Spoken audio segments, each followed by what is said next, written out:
వీక్షకులందరికీ నమస్కారం. జూలై నెల 12వ తారీఖున కుజుని యొక్క మార్పు జరగబోతూ ఉన్నది. మేషరాశిలో ఇప్పటివరకు సంచరిస్తూ ఉన్నటువంటి కుజుడు కృత్తికా నక్షత్రం 2వ పాదంలోకి జూలై 12వ తారీఖున ప్రవేశించబోతూ ఉన్నారు. అనగా కుజ సంచారము వృషభ రాశి యందు ప్రారంభమవుతుంది.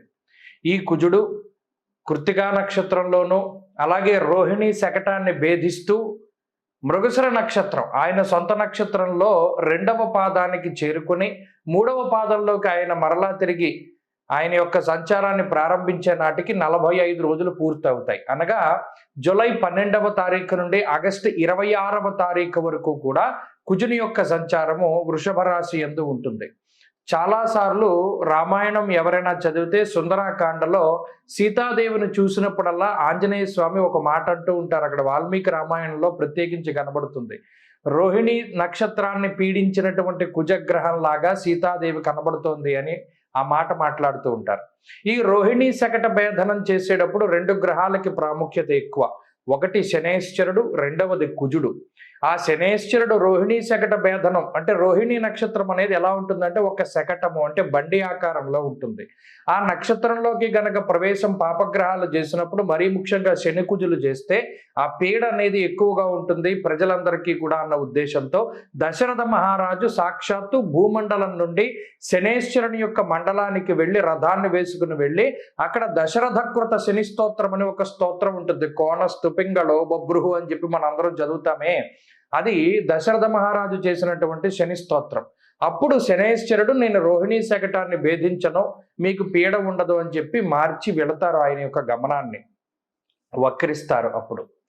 ఇప్పుడు మరలా ఈ కుజుడు మారడం అనేటువంటి విషయం ఇది ద్వాదశ రాశుల మీద ఏ విధమైనటువంటి ప్రభావాన్ని చూపెడుతుంది మేషాది ద్వాదశ రాశులకి. ఎందుకంటే లోకంలో మనం పరిస్థితులను చూసినప్పుడు ఈ జూలై నెల 6వ తారీఖు నుండి 14 వరకు సప్తగ్రహ మాలికా యోగం అనేటువంటిది జరిగింది. గతంలో కరోనా సమయంలో ఈ సప్తగ్రహ మాలికా యోగం వచ్చింది. అలాగే అంతకు ముందు ఈ పంచగ్రహ కూటములు ఇవన్నీ కూడా ఏర్పడ్డాయి. ఇప్పుడు రోహిణి శకటాన్ని భేదిస్తూ ఉన్నారు కుజగ్రహం.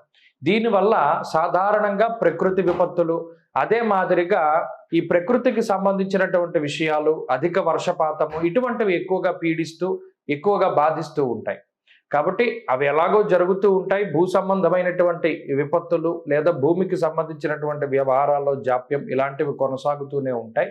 కానీ ఈ ప్రత్యేకమైనటువంటి కుజుని యొక్క మార్పు ద్వాదశ రాశులకి ఏ విధమైనటువంటి ఫలితాన్ని ఇస్తుంది అనేటువంటి విషయాన్ని ఈ వీడియోలో తెలుసుకుందాం. ముఖ్యంగా మేషరాశికి ఈ కుజుడు యొక్క మార్పు ఏ విధమైన ఫలితాన్ని ఇస్తుంది అంటే ఈ కుజ మార్పు మేషరాశికి ఒక మంచి పరిణామంగా చెప్పచ్చు. ఎందుకంటే జన్మ రాశ్యాధిపతి కుజుడే అయినప్పటికీ కూడా ద్వాదశాష్టమ జన్మస్థ శనియర్క అంగారక గురువు అంగారకుడు అనేటువంటి గ్రహాన్ని కూడా చేర్చారు ఋషులు. జన్మ కుజుని యొక్క దోషం గత నెలన్నరగా మేషరాశి వారికి ఎక్కువగా ఉన్నది. కాబట్టి ఈ కుజుని యొక్క మార్పు ద్వారా మేషరాశి వారికి ఆ జన్మ కుజుని యొక్క దోషం తొలగిపోతుంది. ఇది ఒక గొప్ప పరిణామము, శుభ పరిణామము. దీనివల్ల ఈ కుజుని యొక్క పీడ తగ్గుముఖం పడుతుంది. కొంత ఆనందదాయకమైన వాతావరణం ఉంటుంది. ఆరోగ్య పరిస్థితులు మెరుగుపడతాయి. రుణబాధలు, రోగబాధలు, శత్రుబాధలు తగ్గుముఖం బట్టి మేషరాశి వారికి ఈ కుజుని యొక్క మార్పు అనేటువంటిది ఒక మంచి శుభ ఫలితాన్ని ఇచ్చేటువంటి విధంగా ఉంటుంది అని మనం చెప్పుకోవచ్చు. అయితే ఈ 2వ స్థానంలో కుజ సంచారం ఈ 45 రోజులు ఆగస్టు 26 వరకు ఉంటుంది. కాబట్టి ఈ కుజుని యొక్క మార్పు ద్వారా కొంత మాట పట్టింపులు ఏర్పడడానికి అవకాశం ఉంటుంది. వాటి పరంగా కొంత జాగ్రత్తగా ఉండాలి. అలాగే కుటుంబానికి కొంత దూరంగా ఉండవలసి రావడం కానీ చిన్నపాటి విభేదాలు, మాట పట్టింపులకి అవకాశం ఉంటుంది. వాటి పరంగా మేషరాశి వారు కొంత జాగ్రత్తలు తీసుకుంటూ ఉండాలి. ఇక వృషభ రాశికి ఉండేటువంటి పరిస్థితులను గనక గమనిస్తే వృషభ రాశి వారికి ఇప్పటి వరకు నెలన్నర నుండి వ్యయకుజుని యొక్క దోషం ఉన్నది. ఇప్పుడు ఈ 45 రోజుల పాటు ఆగస్టు 26 వరకు కూడా జన్మకుజుని యొక్క దోషం ఉంటుంది. జ్వరం ఖడ్గవ్రణం చైవ భార్య బంధు విరోధకృత్ అంటూ ఉన్నది శాస్త్రం. అనగా కుజుడు జన్మరాశిగతుడు అవ్వడం, అందులోనూ ఈ మీ యొక్క జన్మ నక్షత్రాలు కృత్తిక కానివ్వండి, రోహిణి కానివ్వండి, మృగశిర కానివ్వండి, ఆయా నక్షత్రాల్లో కుజుడి సంచారం జరుగుతూ ఉన్నప్పుడు ఆయా నక్షత్రాల్లో జన్మించినటువంటి వృషభ రాశి వారికి కొంత శారీరక పీడ అనేటువంటిది ఉంటుంది. అనగా అనారోగ్య బాధలు కానీ ఆర్థిక ఇబ్బందులు కానీ, లేదా ఏదైనా కాలిన గాయాలు, విద్యుత్తుకి సంబంధించినటువంటి ఇబ్బందులు, కోసుకున్నటువంటి గాయాలు, అంటే ఏదైనా పదునైనటువంటి వస్తువులు తగలడం ద్వారా ఏర్పడినటువంటి గాయాలు, ఇటువంటివి. అలాగే శరీర అనారోగ్యము, శరీర అలసట, నిరుత్సాహము, అధికమైనటువంటి తాపము, అధికమైనటువంటి క్రోధము, ఇటువంటివి కలుగుతాయి. కాబట్టి ఈ నెలన్నర రోజులు కూడా వృషభ రాశి వారు కుజగ్రహ ఆరాధన ఎక్కువగా చేయాలి. మంగళవారం నాడు కుజహోర ఉండేటువంటి సమయంలో చక్కగా అమ్మవారి యొక్క ఆలయానికి కానీ, సుబ్రహ్మణ్యేశ్వర స్వామి వారి యొక్క ఆలయానికి కానీ వెళ్ళి అభిషేకాదులు, అర్చనలు చేయించుకుని దీపారాధన చేసి కందిపప్పుని దానం చెయ్యాలి. లేని పక్షంలో ఈ కందులతో కానీ, కందిపప్పుతో కానీ చేసినటువంటి పదార్థాన్ని మంగళవారం రోజున 7గురికి దానం చెయ్యాలి. ఎర్రటి పళ్ళని కానీ దానం చెయ్యాలి. ఇటువంటివి చేసినా కూడా కుజపీడ అనేటువంటిది తగ్గుతుంది. ఇక మిథున రాశి వారి యొక్క పరిస్థితి చూసినప్పుడు, మిథున రాశి వారికి ఇప్పటి వరకు నెలన్నరగా యోగిస్తూ ఉన్నటువంటి కుజగ్రహము ఇప్పుడు వ్యయ కుజునిగా సంచారం చేస్తున్నారు. ఈ కుజుని యొక్క వ్యయస్థాన స్థితి ఈ రాశి వారికి అంత మంచిది కాదు. దాని ఫలితం ద్వారా కొంత స్థాననాశం, రుణచ్ఛేద అన్నారు. అంటే ఏదైనా స్థాన భ్రంశానికి సంబంధించి ఉన్నటువంటి ప్రాంతాన్ని మారి వేరే ప్రాంతానికి వెళ్ళవలసి రావడము, అనవసరంగా డబ్బు ఎక్కువగా ఖర్చు పెడుతూ ఉండడము, అంతేకాక శరీర అనారోగ్యము అనేటువంటిది కలగడము, మరీ ముఖ్యంగా ఏదైనా ప్రయాణాలు చేస్తూ ఉన్నప్పుడు వాటిలో కొంత జాప్యము, ఆ వాహనాలు మిమ్మల్ని ఎక్కువగా ఇబ్బంది పెడుతూ ఉండడము, శరీర అలసట, ఎక్కువగా శరీరం శ్రమిస్తూ ఉండడం లాంటివన్నీ కూడా ఈ మిథున రాశి వారిలో చూడవచ్చు. కాబట్టి ఈ కుజగ్రహ పీడ ఈ 45 రోజుల పాటు తొలగడానికి మంగళవారాలు ఉపవాసం కానీ, లేదా మంగళవారాలు మౌనవ్రతాన్ని కానీ పాటిస్తూ ఎర్రటి పళ్ళని కానీ, కందిపప్పును కానీ 7గురికి దానం చేస్తూ ఉండండి. ప్రతి మంగళవారము నిష్ఠగా సుబ్రహ్మణ్యాభిషేకాన్ని జరిపించుకుంటూ ఉండడం ద్వారా ఈ వ్యయంలో ఉండేటువంటి కుజదోషాన్ని మీరు తొలగించుకోగలుగుతారు. ఇక కర్కాటక రాశి వారి యొక్క స్థితిగతులను చూసినప్పుడు, కర్కాటక రాశి వారికి కుజుడి మార్పు అత్యంత శ్రేయోదాయకమైనటువంటి ఫలితాన్ని ఇస్తుంది.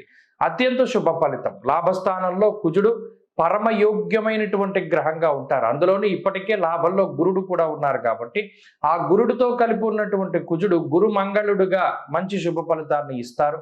ఈ 45 రోజులు ఆర్థికంగా, ఆరోగ్యపరంగా, ఉద్యోగపరంగా, సంతానం పరంగా, కుటుంబ పరంగా అన్ని విధాలుగా కూడా కర్కాటక రాశి వారికి చాలా యోగ్యమైనటువంటి గ్రహస్థితిగా దీన్ని మనం చెప్పుకోవచ్చు. కాబట్టి కర్కాటక రాశి వారికి ఇది రాజయోగప్రదమైనటువంటి కాలంగా మనం చెప్పుకోవచ్చు. ఇక సింహరాశి వారికి దశమ కేంద్రంలో గురుకుజుల యొక్క యుతి వల్ల వృత్తి ఉద్యోగాలలో కొన్ని కీలకమైనటువంటి మార్పులు కనబడుతూ ఉన్నాయి. అటు వ్యాపార పరంగా కానీ, వృత్తిపరంగా, ఉద్యోగ పరంగా కానీ కీలకమైనటువంటి పరిణామాలు చోటు చేసుకోవడానికి ఆస్కారం ఉంటుంది. కాబట్టి ఎప్పటికప్పుడు జాగ్రత్తగా మీరు తీసుకునేటువంటి నిర్ణయాలను చాలా జాగ్రత్తగా తీసుకుంటూ ఉండండి. వృత్తి, ఉద్యోగము, వ్యాపారము ఇటువంటి వాటిల్లో మార్పులు చేర్పులు చేసేటప్పుడు చాలా ఉన్నత స్థాయిలో పరిశీలన చేస్తేనే తప్పితే వాటిలో ఏ విధమైనటువంటి మార్పు కూడా చేయకూడదు. ఈ విషయాన్ని ఈ రాశి వారు గుర్తుపెట్టుకోవాలి. ఈ కుజుని యొక్క మార్పు ఉద్యోగం మీద, విద్య మీద, లేదా వ్యాపారం మీద, కుటుంబ పరిస్థితుల మీద ప్రభావాన్ని ఎక్కువగా చూపెడుతుంది. కాబట్టి ఆయా అంశాల మీద కొంత జాగ్రత్తలు అవసరం. ఇక కన్యారాశి వారికి కుజుని యొక్క మార్పు అత్యంత శ్రేయోదాయకమైనటువంటి మార్పుగా చెప్పచ్చు. ఎందుకంటే ఇప్పటి వరకు కన్యారాశి వారికి అష్టమ కుజుడుగా కుజుడు చాలా ఇబ్బందికరమైనటువంటి ఫలితాలను ఇస్తూ వచ్చారు. మరి ఇప్పుడు కుజుని యొక్క మార్పు ఏదైతే జరిగిందో అష్టమ కుజ దోషం తొలగిపోతుంది. ఈ కుజ దోషం ఎప్పుడైతే తొలగిపోయిందో జీవితంలో ఆకస్మికంగా అనుకోని విధంగా జీవితంలోకి వచ్చినటువంటి అనేక రకాలైనటువంటి సమస్యలు ఉన్నాయో వాటి నుండి మీరు బయటపడడానికి అవకాశం ఉంటుంది. కాబట్టి ఇది మంచి స్థితి. ఆరోగ్యపరమైనటువంటి ఇబ్బందులు తగ్గుతాయి, అలాగే ఆర్థిక ఇబ్బందులు తగ్గుతాయి, గొడవలు తగ్గుతాయి, కోర్టు కేసులు, పోలీసు కేసులు, తగాదాలు ఇటువంటి న్యాయ సంబంధమైనటువంటి చికాకుల నుండి బయటపడడానికి అవకాశాలు ఉంటాయి. తోబుట్టువులతోటి సఖ్యత పెరుగుతుంది. వంశపారంపర్య ఆస్తులు, భూ సంబంధమైనటువంటి తగాదాలు ఇవన్నీ కూడా తగ్గుముఖం పట్టడానికి అవకాశం ఉంటుంది. ఇక తులారాశి వారి యొక్క స్థితిగతులను చూసినప్పుడు తులారాశి వారికి కుజుడు అష్టమ స్థానంలోకి వెళ్ళబోతూ ఉన్నారు. ఇప్పటికే అష్టమంలో గురుడు ఉన్నారు కాబట్టి గురుడితో కూడి ఉన్నటువంటి కుజుడు కొంత ఇబ్బంది పెట్టడానికి అవకాశం ఉంటుంది. కాబట్టి అష్టమ కుజ దోష నివారణ కోసమే తగినటువంటి చర్యలని సత్వరమే చేపట్టాలి. ఎందుకంటే కుజాష్టమే షష్టగతే భృగోవా షష్టాష్టమద్వాదశగే చంద్రే ఇవన్నీ కూడా భయంకరమైనటువంటి దోషాలు. అంటే ఇదేదో భయపెట్టడానికి కాదు, కొంత జాగ్రత్తగా ఉండండి అని చెప్పడానికి చేసేటువంటి తాపత్రయం మాత్రమే. కుజాష్టమం అనేటువంటిది ఇబ్బందికరమైనటువంటి విషయం. ఎందువల్ల?